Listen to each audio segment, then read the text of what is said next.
Hi, it's Doug. Have you ever experienced a really windy day? The kind of day like you see here, when the wind blows away your hat or your umbrella. Sometimes the wind can even make it difficult to walk. Look at this person leaning far forward into the wind so that he doesn't fall over. But you know what? The wind can get even stronger than this. So strong that you definitely don't want to be outside. Here's an example. It's a Tornadoes form this funnel shape, reaching down from the clouds. That funnel is made of wind moving very fast. And when a tornado reaches the ground, it can cause really bad damage.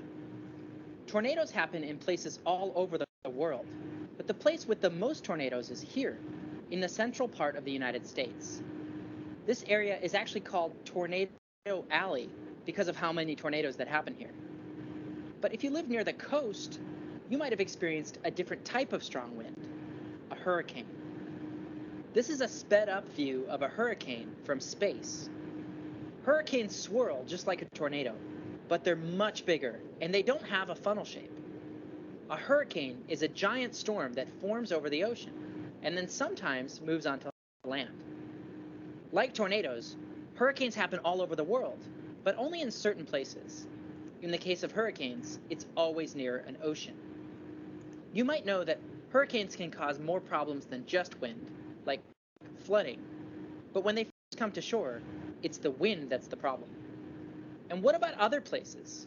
Like if you live near a desert, you probably don't get hurricanes or tornadoes, but you might have another type of strong wind, a dust storm.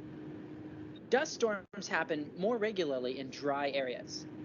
When strong winds pick up lots of dust and sand, they can make it really hard to see. They can even make it hard to breathe.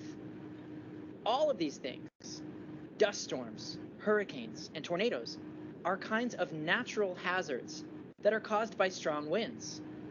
People get worried if one of these natural hazards is going to happen where they live. What about you? Do you have strong winds where you live? Have you ever experienced one of these natural hazards?